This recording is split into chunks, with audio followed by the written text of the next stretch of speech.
Hi, I'm Eve Menezes Cunningham, and welcome to the Feel Better Everyday podcast, helping you connect with and take better care of yourself and create a life you don't need to retreat from.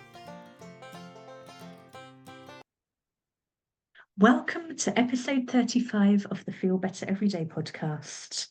In today's episode, I'm bookending the first season of the Feel Better Everyday podcast by talking about the highlights from my guests, especially the ones that I've properly integrated into my own self-care. And I'm indexing all of the episodes to help make it easier for you through the site selfcarecoaching.net, as well as the Feel Better Everyday podcast.com and .ie, depending on whether you want to watch or listen. But the index will make it much easier for you thinking of different areas like anxiety, trauma, sleep, confidence, burnout, perimenopause, ADHD, and so on, and my various specialisms with my practice. But I really wanted to get honest with myself as well as with you about how, even though each episode I was like, yes, this is amazing, I'm going to do this as well as all of the other things I already do, I thought I'll keep it simple and stick with the things that I actually have integrated. That doesn't mean I'm not going to go back, because they all were absolutely delightful and I've learnt so much from all of them. But I'm sharing this because I want you to give yourself permission to only do what feels right for you in whatever season of your life you're in at the moment. Don't put additional pressure on yourself.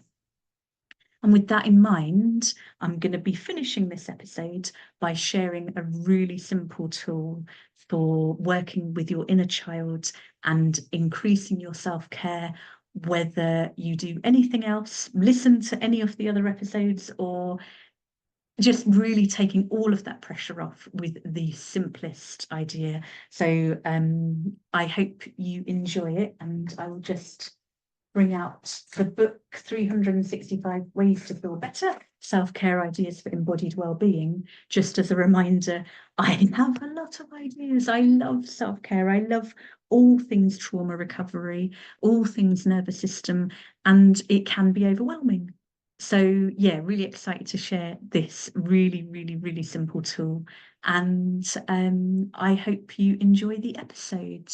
So from Rebecca Seal, my highlight that I have really remembered is her approach through her book Be Bad Better, where she looked at loads of research around things like rest and mindfulness and keeping our houses and all sorts of things that are meant to help us feel good but often make us feel better. Sleep, revenge, bedtime, procrastination.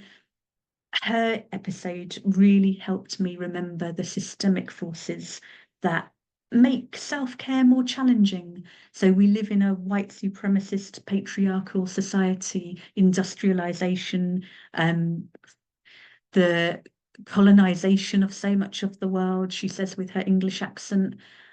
It got too many people out of touch with that embodied sense of what we all know we need and want. So Rebecca's episode really helped me remember that it's not just me being unable to go to bed at a reasonable hour when I get overexcited about something and end up down a wormhole. It's that we live in a society that is amping up our nervous systems. We live in a society where we have access to so much wisdom from around the world, so much fun from around the world as well.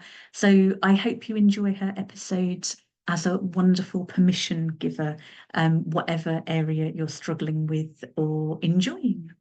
Shola and many other episodes really highlighted the need for rest, which was a personal challenge for me.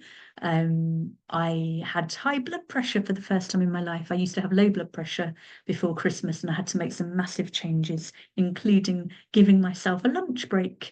But the rest has been enormous this year, and I've blocked out more time off in my 20th year of being my own boss than I ever have before. And I love it. And even though I still find it challenging to take the full breaks and to finish at a reasonable time. The snorkeling, I joined a sub-aqua club. The snorkeling, it's kind of hard work, but it's also so relaxing and so much fun. But rest comes in so many different shapes and forms. And if you search rest at selfcarecoaching.net, you'll find lots of blogs and different posts and resources around that. But Shola was one of the first guests to really mention that, and it was a really affirming thing for me to hear at that time. Sarupa's episode, something I adopted from her and have kept up is, and I feel a little embarrassed saying this because it's so simple and it's actually a really delightful practice. Smiling at my reflection and recognizing that there was a time when I would not have been able to do that. I would have scowled at my reflection. She described it so beautifully, and it's just a lovely thing to do. I smile at everyone else. Why not at myself? I smile when I'm taking photos of other people. Why not at myself? So you might want to try that as well as listening to her other ideas. Nick reminded me of the importance of play, and I've mentioned that a little bit with the snorkeling, but finding time to play in so many areas of life is so life-giving and recharging and wonderful. But he also talked about best thinking, and that ties in for me with the rest, because I really feel like my work has transformed this year. So much has improved and changed, and things have been stressful. I've become editor-in-chief of the Irish Journal of Counselling and Psychotherapy. It's had its challenges. It's 5 a.m. and 6 a.m. starts and 3 a.m. finishes, but I love it, as well as everything else I'm doing, working on a couple of book projects. And it's really interesting to connect with that best thinking and to recognize that that's what rest, that's what stillness, that's what the daily meditation and yoga really do encourage, and the journaling. Lots and lots of people mentioned the morning pages, and again, when this is indexed, you'll be able to see which episodes specifically refer to Julia Cameron's wonderful approach. And much as I adore Julia Cameron, I'm still more of a nighttime journaler before I go to bed. It's just not something that I can manage first thing in the morning. From Martine, I loved her giving herself grace, and even just saying it now, it's such a simple thing, but when things don't go the way I intended for them to go, giving myself a bit of grace around it. I broke the panel on my petrol tank yesterday, my first time ever filling up with petrol. I've just got my full driving license less than a week ago, and I've been doing loads of driving. And thanks to Martine, and thanks to all the self-talk and all the improvements I've made over the past 2+ decades, I was able to shrug it off much more easily than I would have in the past. Emma Turnbull and her reminder of self-care not just being something to cram into my morning or my evening. It is very much a life practice, and I love talking to her, as all my guests. Vina, again, highlighting the need for compassion, which is so important. Susie, the joy of leaping, of following your heart and taking those big leaps and trusting, and very much a woman after my own heart, utter inspiration. Jill talking about the need, especially for therapists and supervisors, for us to model gold standard self-care in order to do our jobs, in order to be there for our clients, for our supervisees, for our groups. I loved her episode as well. Dr. Dina Glauberman talking about image work as well as the joy of burnout. And I've incorporated image work now into my morning and my evening practices, as well as the already there meditation and yoga. I've amplified my morning yoga. I'd let the cats get in the way of that a bit, and now it's like, nope, my yoga mat comes out before I even brush my teeth, and it already feel so much better. I'm still nursing my shoulder and my knee, but I'm imagining cartwheels, healthy, happy cartwheels, and I'm imagining upgrading from a snorkeling member to a full-on scuba member and easily managing the weight of the gear and the tanks. Dr. Dina Glauberman does amazing stuff, and we all use our imagination so much, and especially with trauma recovery, with anxiety, with stress. It's a wonderful practice to actually think about where you want your focus to be. Dr. Karen Ward, who, if you're watching or listening to this when it airs, you'll still have time to book for a circle I'm running with her on Monday, the 19th of August. You can check that out through moonmanor.ie and book your place. And her biggest influence, I did the training with her years ago, but connecting with the sacred land we live in. I'm Indian Irish, London born. I've been living in Ireland now for more than 5 years, and I'm still pinching myself at how lucky I am to live here. Connecting with the sacred land has been an utter joy. It's just gorgeous, and especially now that I have my driving license, and the past year and a half as I've been learning to drive, but driving to all these places with my partner, and now being able to drive on my own as well. It's a beautiful sacred land, as is whatever beautiful sacred land you happen to live on. So that's been gorgeous for me. Leonie Dawson, embracing her whole self, recognizing the fun in that, and also her having made such a success of it, while also really honoring her nervous system. And even though so much of my work has been around regulating the nervous system for well over a decade now, I can just still see her shining face as I remember that episode, and I think it will encourage you, if you're prone to overwork, to rest, to honour your nervous system, and to have fun with whatever you do, even your work. Chris, I welled up a bit editing her episode, and again today reflecting on it. I absolutely adored what she said about not only recognizing what you need being an important part of self-care, but knowing that you deserve what you recognize that you need. And especially with ADHD, with trauma recovery, with any kind of chronic illness, with so many different areas, we're taught to try and not have needs and not be needy. And it was a really empowering interview for me to do with her. And I hope you loved the episode as much as I did. I loved what Josephine said about needing 4 hours a day for everything she'd like to be including, because it helped me feel more normal, because I just love all these practices and I'm not the fastest person on the planet. So it can take a while. Sometimes my morning meditation only takes 10 minutes. Other times my concentration is much more challenging and it can take an hour, but I stay with it because I know that I build in time to allow for it, because I'm not fit to face the day without it, frankly. Yeah, I found Josephine's episode especially reassuring to hear.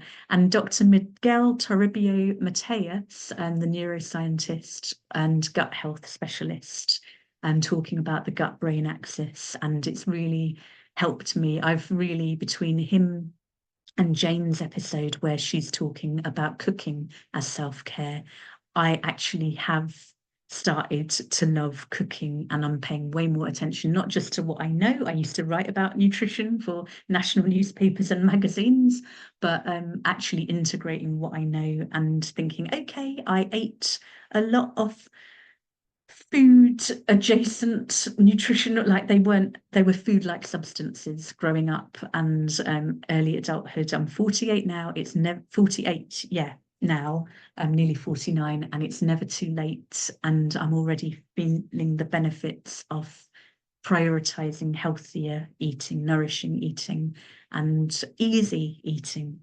So I hope you enjoyed Dr. Miguel Mateus and Jane Leonard. And I'm realizing as I say that now, they're both ADHD humans as well as specialists. And Dr. Miguel also has autism. Louise was brilliant, again, affirming the big needs and it being okay to have big needs. Sabina, I adore her approach to aging. I've always loved getting older. I couldn't wait to be a grown up, and I feel like I'm finally a grown up at 48 knowing how to drive.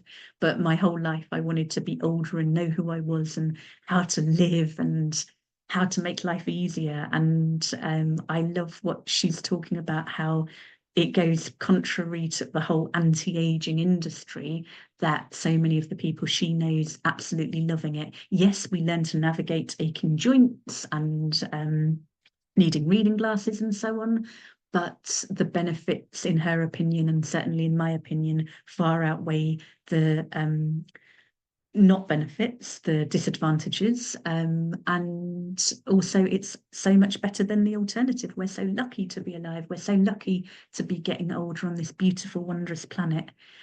Grania, I adored her differing between worthy self-care and really indulgent self-care, where she just basically said, sometimes you need a slice of chocolate cake and Netflix.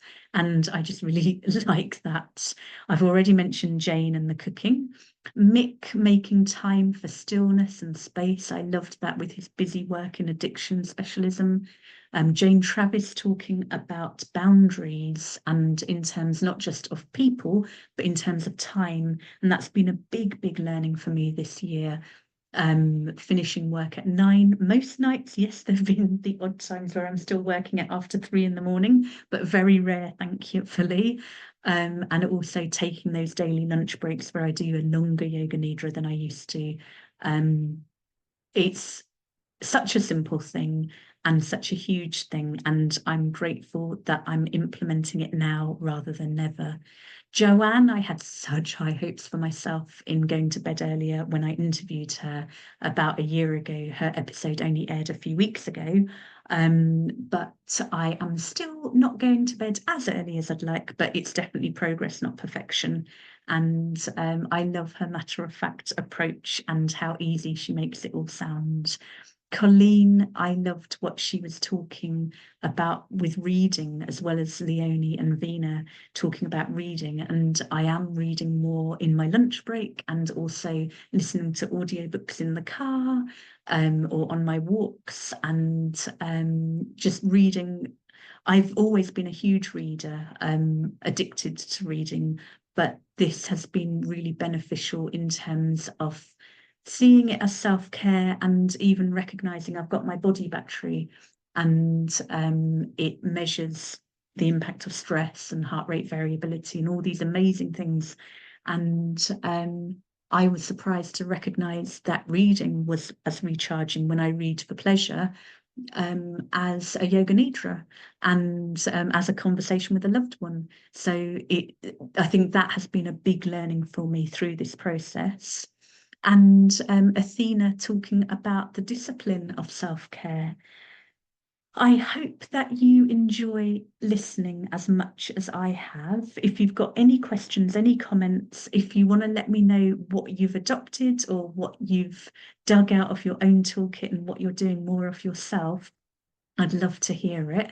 My own daily routine is now that I wake up and I still meditate first thing because I'm not fit for anyone or anything before I do. So sometimes I might be cuddled up to my partner while I meditate, or other times I might have a paw, holding paws with either Maeve or Rainbow, one of the cats. I used to then feed the cats and the outdoor and the indoor ones immediately, but I have reclaimed, I've become less codependent with the cats, and I now am doing a proper yoga practice on my way to brush my teeth. So I've been using the hallway for years, because it looks up at the Reek, and I just love that. And even when you can't see the Reek and Patrick Mountain, just knowing it's there. But doing it first thing, and then I'll often do a sleep yoga practice as well before sleep, preparing the body for rest and for sleep. But I have a hot lemon and ginger and maple syrup water, and I also make myself a rosemary tea for later in the day. I don't drink rosemary tea beyond 2 o'clock because it can be a stimulant, but it's also great for memory. So it was something that my herbalist encouraged when I was in perimenopause. I'm now way post-menopause, but it's something that I still love to have every day. I go for a walk still every day. Now that I can drive, I can go for more swims. I don't have to psych myself up to cycle all the way into town and then either have a pool swim or a sea swim. It's wonderful just connecting with nature every day. I've been doing more in the garden, and like Jane helped me see cooking as self-care, I'm seeing working in the garden and in the field as self-care. I am so, so lucky. And if I could turn the computer around to show you the field, I would, but I would probably knock everything over. You can see pictures and videos on my social media anyway. Connecting with the cats as well. It does really help. I talk to my partner every night, whether on the phone or in person, and that's become part of my routine, which I never thought I'd say. I was always very independent, but I really love that each day. And I love still journaling. I love letting it all out, reading my cards. And I used to read 3 books before bed. A book about garden design by the gorgeous Mary Reynolds is the current one. So it's kind of ungardening, it's rewilding, reading a vegan cookbook as well, and then reading a novel. But I'm taking less pressure off myself and sometimes just reading a novel or just reading what I feel like reading, being less regimented about it. And sometimes I don't need to do my huge wind down. I often put on lavender oil hours before, and I'll often brush my teeth and floss hours before just to make it that much easier getting into bed. I feel incredibly lucky. This is my work, this is my life. I still find it challenging. I hope that as you listen to me and my guests, it will encourage you to not give up on yourself, to do what feels good. And that is where the super simple idea comes into play. I heard about this on the Lazy Genius podcast recently, Kendra Adachi. I'd been introduced to her via Becca Seal's work in Be Bad Better. So she was the guest I mentioned earlier. And Kendra was talking about a parenting expert called Sam. I don't know her last name. You can Google Notice and Do and Sam parenting expert, and I'm sure it will come up for you. But I was thinking, I've been asking all my guests what advice they'd love to give a younger version of themselves, what love, what wisdom, what they'd like to send back to themselves.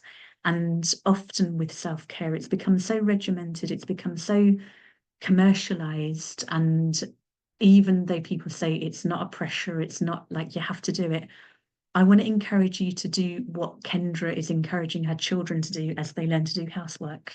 So Sam has recognised that a lot of the issue around emotional labour is that traditionally women tend to be the ones who were conditioned to notice what needs doing. So even if they say, oh, could you, whatever, they've had to notice and point out, and then the partner, the children, they might do it, but there might be arguments.